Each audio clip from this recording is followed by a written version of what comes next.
Welcome back to another edition of Move Through Motivation Podcast, your weekly podcast where you will get something that will get you hyped, that will give you motivation, that will give you something to think about as you go through your week. This week topic is one that is near and dear to my heart, as all are, and it's very simple. Love your neighbor. Love your neighbor. What does that mean when you hear the word love your neighbor? In the Bible, where I get this from, it's mentioned in the Old Testament and the New Testament. And in the New Testament, in the book of Matthew, it says, Jesus said unto them, Thou shalt love the Lord thy God with all thy heart, and with all thy soul, and all thy mind. That is the first great commandment. And the second is like unto it, Thou shalt love thy neighbor as thyself. Powerful. When I think of that, I think of a message years back that one of the pastors of the church talked about. And why do I say about loving your neighbor? We talked about unity. We talk about community. We talk about what brings people together, and it's simple. It's love. And little story about loving your neighbor.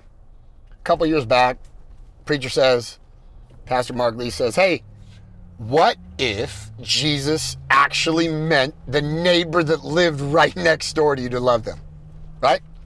Because back in the day, they didn't have homes like we do. They probably traveled around in tents. They probably traveled in caravans. I don't know, but it's probably doesn't look like how Eastvale looks today or how my brothers in Long Beach look. They don't have houses that were right next door to each other, but love your neighbor. So he goes, what if he really meant the neighbor next door to you? And he challenged us. And everybody knows that when a challenge is presented, I take it and I take it personal, and I want to see if it can be done. So they gave us these little door hangers to go to your neighbors and kind of just introduce yourself and, try to learn how to go to everybody. Said, but I challenge you to go to every neighbor that is around you and get to know them. Now, in my town in Eastvale, our neighbors are awesome. Everybody waved at each other. Everybody says hello. But that's about all I knew about my neighbors at this point. So I tell Sherry, I'm taking this challenge, and if you know my wife is not like me. She is not an extreme extrovert like I am. I don't know a stranger. I want to know everybody. I want to hear your story. Let me in. Let's talk. Let's be a friend, family for life. And so I had this idea. I said, what if I just go to my neighbor's house and say, let's have a barbecue in front of her house? And she looked at me with three heads and she says, you're absolutely crazy. Nobody's going to want to do this, Matt. I don't think this is going to work. But you know what? It's you. Go ahead. So I did it. I set a date, and I went to all the neighbors on our street, and I knocked on their door, and I said, hey, guys, I'm your neighbor, Matt. You guys have seen me outside. I'm the guy who's running around with short shorts and no shirt in town, working out in front of my garage. And I'd really like to get to know you. Me and my wife want to put on a barbecue next weekend in front of her house. We're going to get a jumper. Will you guys be interested? To my surprise, everybody said yes. So what I thought was going to be very difficult ended up being one of the most unique experiences in my neighborhood. And we had a barbecue. The people came out. We exchanged phone numbers. We barbecued. We had the jumper going. We met everybody and had conversations. And, it was really getting to know your neighbor. And since that day of doing that, there has been much more of a community feel on our street. I'm still running around in short shorts and no shirts, and they don't think I'm as crazy as I am anymore, because I know I'm about health and wellness and sweating a lot and working out. But what's really cool is we've gotten to know one another. We've gotten to see kids raised. When I was sick, the neighbors rallied around, and, you know, I see them sometimes wearing the Olsen versus Hodge shirt to this day. We've had babies that were born. We've had deaths in our family. We've had new neighbors come on into our street directly across from us. Their kids call me Uncle Matt. They're Filipino, but I am Uncle Matt, and that's Aunt Sherry. And it's a special street now.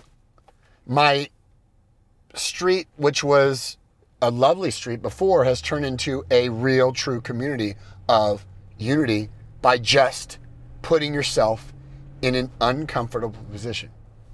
So you say to yourself, Matt, my neighbor is treacherous. They play their music too loud, or they have 17 kids, or they're loud at night. I work in the morning. And I'll give you an example, okay? Going to love your neighbors who you don't get along with. Our first house we lived in, Sherry and I, lived with a neighbor that actually called the police on us. That neighbor called the animal control police. Yes, I have been to court for dogs. A howling beagle made me go and my wife miss work and go sit in front of a judge and talk to them about our dog that we put everything on it, a barking collar, a barking. And so we were frustrated. And when it comes to the animal court of law, you cannot, your accuser doesn't have to be there, but somebody made a complaint, but we still don't know who it was. And we had no resolution because the court case was dismissed because my accuser didn't show up. I don't know why they did this, but I had a feeling I knew who it was. And so I said, Sherry, let's do something different. Let's go knock on our neighbor's door and see who really has a problem with us. So I went to 2 neighbors. And the neighbor that I suspected it wasn't, which shocked me. The second neighbor I went to, who I didn't think it was because that person was always so sweet to me, said hello, good morning, good afternoon. I knocked and I said, hey, how you doing? We've had some issues with our dog. This lady did not quite open her door all the way. She was probably nervous. I wasn't as bald and unattractive at the time. I was a young, newly married stallion of a man. So I don't know, you know, my guys made fun of me that they say Tom Cruise. Am I calling a bluff on some boys? Calling a bluff. But I said, we'd like to have dinner with you. We'd like to break bread with you. And this little sweet lady was a devout Catholic. And she said, I'd love that. Later that week, we had dinner with her. We broke bread. And the neighbor that I thought it was, who wasn't the problem, gave us, we sat down and broke bread. And I will tell you this, from that day forward, I never had to go back to animal court. They never complained to me. If there was a problem, they would come and see me. My message is simple. Love your neighbor as yourself. You start on the street. You start with the people around you that you have lived in a long time or a short term, and maybe you don't know them. My challenge to you is the same thing the pastor gave to me years ago. Get to know your neighbors. Know their story. Know their background.